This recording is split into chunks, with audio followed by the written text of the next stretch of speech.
Hi, my name is Bisi Akande. I'm called the Inspirer. Now, one of the things that people have asked me over time is how do you keep up with reading? How do you manage to have a library and then read quite as many books as you say you read? Because last year, I actually made up my mind I was going to read like a book every month or two books every month. Then this year, I had to up my game and I said I wanted to read one book every week.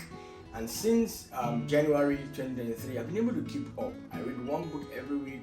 Right now, I'm reading this wonderful book on the 16 undeniable laws of communication, which John Sim actually just wrote. So how do I keep up? How do I get to read as much as I read? And of course, I was shocked when I heard someone who told me that he reads one book every day. But anyway, it doesn't matter how many books you read. What I want to share with you is how you can build a reading culture for yourself. And I know that you would say, you've heard it said that readers are leaders, and some people would say that doesn't work with them. But the truth of the matter is, everyone I've read about who has been successful, as much as I know, Elon Musk, Warren Buffett, Bill Gates, they've been readers. There have been people who have talked about their reading culture.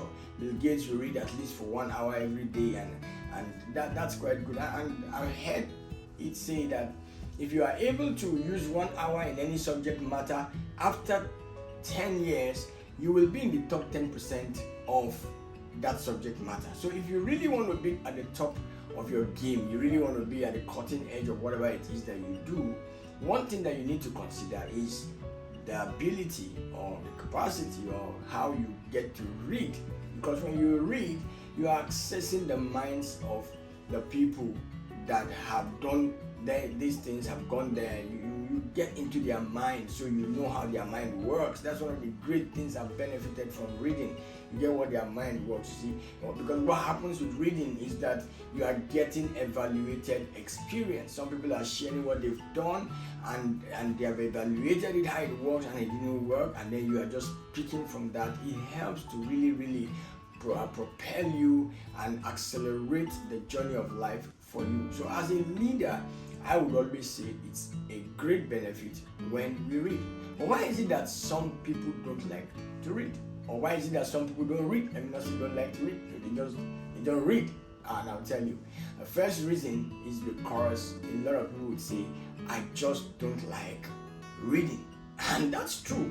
I'm not sure anybody really likes reading. But the truth is, even if you don't like reading, what do you like? Maybe you like higher network, you want to get paid higher, you like a bigger business, a better business, you like relationship, whatever it is that you like. Always remember that how to get to what you like has to do with this reading that you say you don't like. So can we develop a likeness for reading? I think the answer is yes. I always didn't like reading.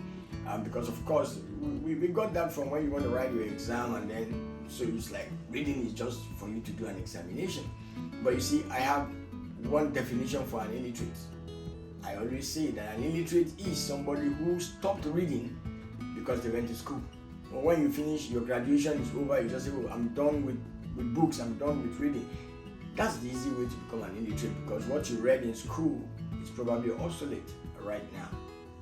So you've got to break or bust that myth that says you don't like books. You really do like books if you want to like them. The second thing is that some people will say, I'm slow at reading, and because of that, I just don't want to go there. The truth of the matter is that practice is what makes progress. That's what makes for better performance. Anyone who gets to start reading will eventually develop their skill in the place of reading. Some would say the reason I don't read is that there are so many things. Where do I start from? There's so many books in the market, and that's true.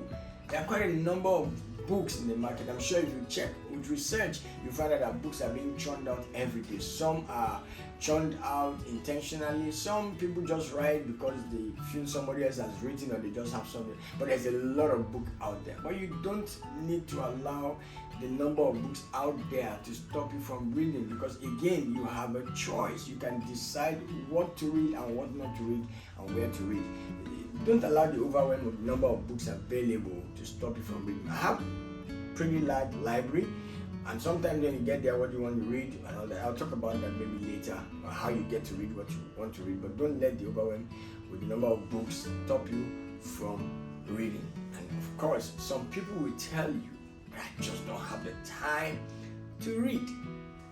Trust me, I have a pretty busy schedule with my speaking, with the work that I do.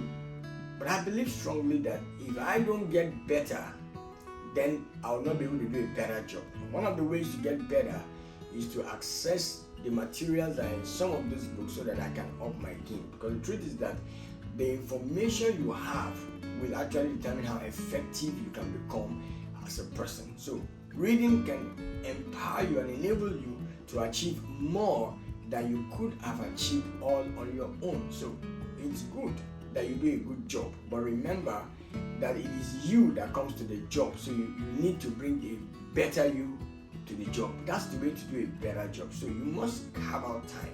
Because the truth is that we only don't have time when we don't want to have time.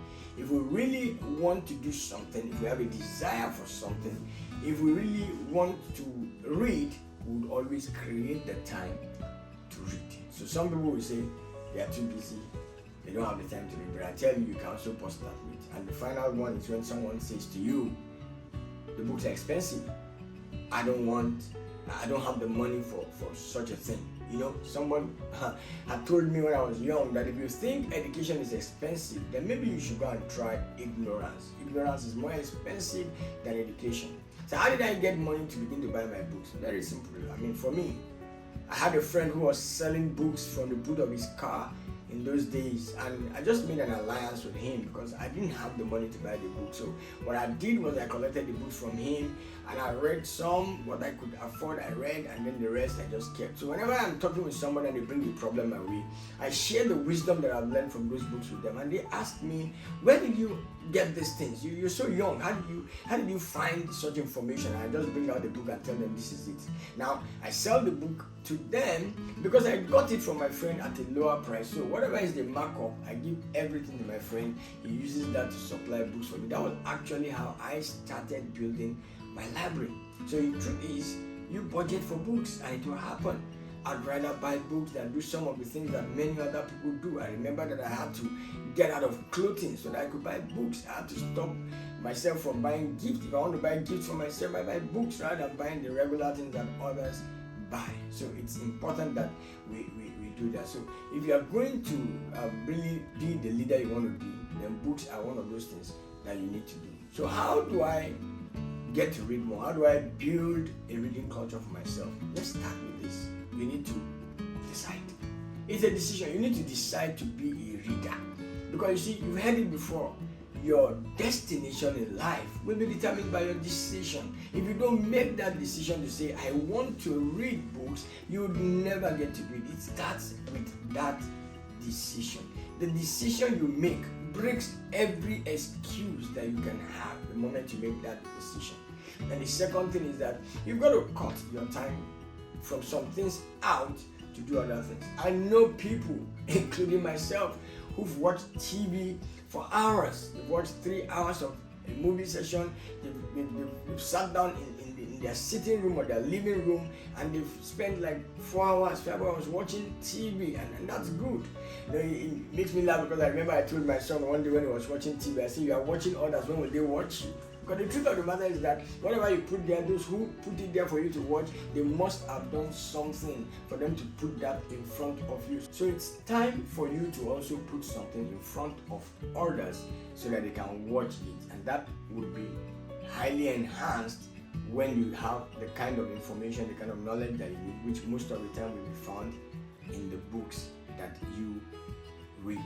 Now, the second thing, or the third thing rather, is that you've got to learn to read in the area that you need. You read in the area that you need. Now, there are a lot of books out there and they speak of so many things, but there are books that I just wouldn't read. For me, I read books that has to do a lot of times with leadership, and that's my area. That's the place I'm passionate. So I read books that have to do with leadership a lot a lot of them. Now, leadership has a lot to do with communication, so I read books that have to do with communication. Leadership has a lot to do with relationships, so I read books in the area of relationship. Leadership has a lot to do with personal growth, so I read books in the area of personal growth.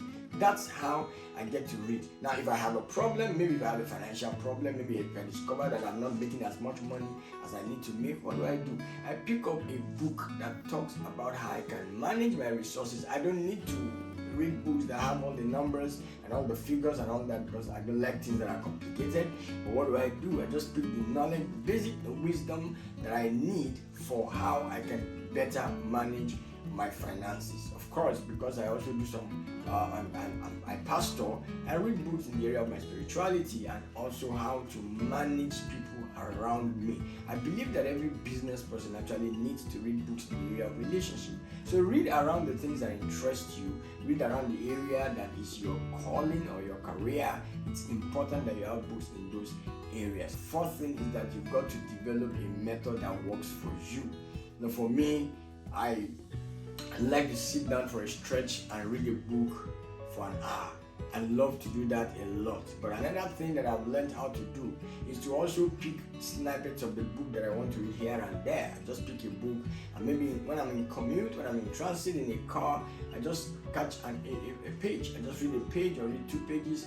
Sometimes I pick a book and I just read a chapter that I actually need. I don't have to read from cover to cover as it is at that point in time. So that's a good way to also help yourself. So whatever method works for you, whether cover to cover, whatever format is good enough for you, also you can use. You can do. I read hard copy books like this. I use audio books. I read audio books, and of course I have a book summary. I just signed up for Blinkist, and I use Blinkist to be able to capture 15 minutes of every book. You can try it, and it's really, really very helpful, because what it does is that it gets you the juice of the book, and you just get the book in like 15 minutes, and I've gained a lot of knowledge from that also. Now, the 5th thing that I want to share with you is something that I do, and that's why probably you have this book here. I would say that if you really want to develop a reading culture, have a book with you anywhere you go. Have a book around you all the time. If you come to my house, you'll be amazed. There's a book on my dining room, there's a book on my bed, there's a book practically everywhere. Initially, my wife didn't like that, but now she has developed the culture. She also has a book by her side, because what happens is that if I discover that I'm not able to sleep, I just turn to the book, read the book. By the time I read a chapter or I read a couple of pages, I probably will get back to sleep again. So I keep a book around me. And when I get stuck in the airport waiting for a flight or something, I read a book. When I get into a plane and we are waiting to maybe doing taxi or we're taking off, I read a book. So that's the way I catch my goal, or I keep up with my goal for reading one book every week. You don't have to read one book every week. You can even read one book every day. You can read one book every month. But the truth is that you need to read, because that's where the knowledge is. The more you read, the better aware you are. And when your awareness is enhanced, what it does for you is that it helps you to grow. It helps you to know where to put the pressure on in your life and become the better person that you want to become. So I hope this helps you get to develop that reading culture and see yourself rise as a leader. Thank you very much. My name once again is Bisi Akande. I'm called Inspire.